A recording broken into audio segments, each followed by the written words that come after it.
certainly we're talking from the aspect of trauma and neurofeedback. Me as a neuropsychologist, I test a lot of kids, and I would add that there's a lot of in utero development going on, or executive functioning begins to develop in utero. And, I always think of the reflexes, as a in utero being, one of your first jobs is to get born. Like there's a fancy somersault that you have to do to get out. And then there's C-section births, and we can go into all the other kind of issues that can happen prenatally. And, when there's dysfunction there, then, that translates later in life to, numerous host of issues in terms of executive development, things like that. And so I'm talking about physical development and any of the anomalies that can occur.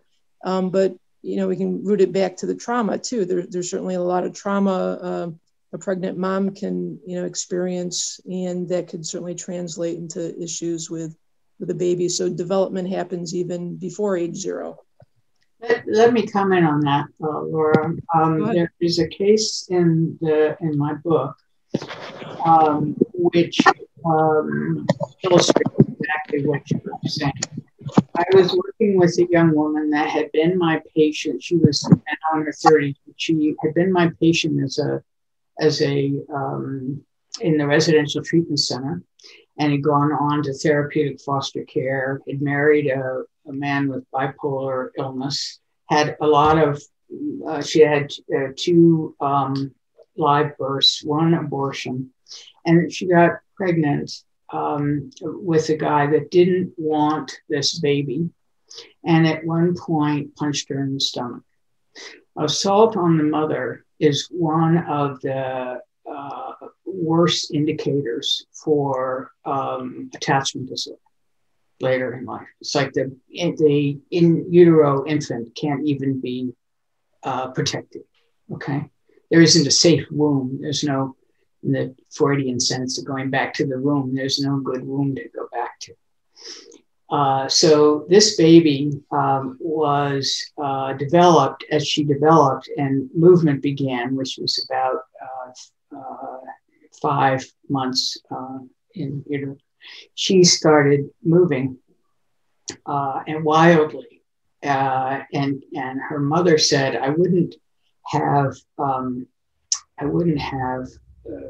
she said, I don't think this way, but if I did, I could have thought this baby was aggressing on me.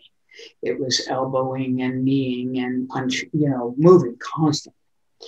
So she had been doing neurofeedback training. She had come back to me as an adult to try this thing because she was so tired of being constantly triggered as an adult. And she had no particular faith in neurofeedback, but she needed to try it. So we did, and she was a very good responder to neurofeedback. She calmed down. Then she got pregnant by this guy, and there are many aspects to this case which are so worth going into, but this one in particular. So this fetal movement is sort of why I was away. I was presenting actually with Jay over in Austria, I think, and when I came back, she was. She told me about this, and I had just begun to look at a placement called FPO2, and we don't have to go into that placement because if I show it and I talk about it, people are going to try it without proper. But I have to think about this protocol because it's going to be very powerful. But I had already known that she liked this protocol, calmed her down. It seemed to quiet amygdala reactivity. That was why that's always been my search in neurofeedback.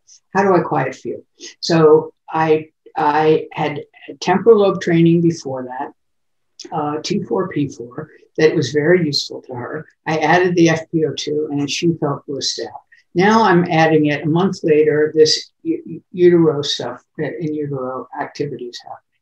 And as I'm training, not at the other protocols, but at that site, this fetal movement just stops. She said, this baby has rolled over and gone to sleep. So terrifying. I'm just terrified. what has happened here? Okay. And she comes back, and within 3 days, the fetal movement had returned. Wasn't quite as bad.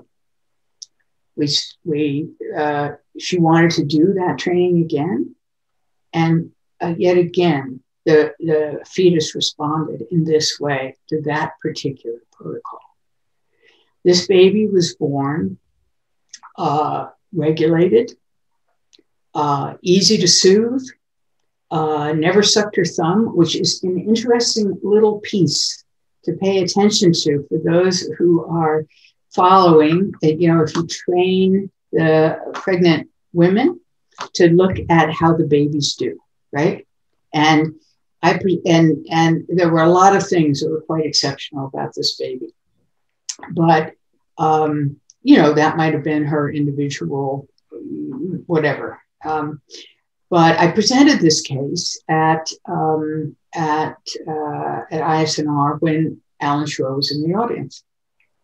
And what he said was that it was at the time in utero that the amygdala was coming on, the right hemisphere amygdala was becoming activated.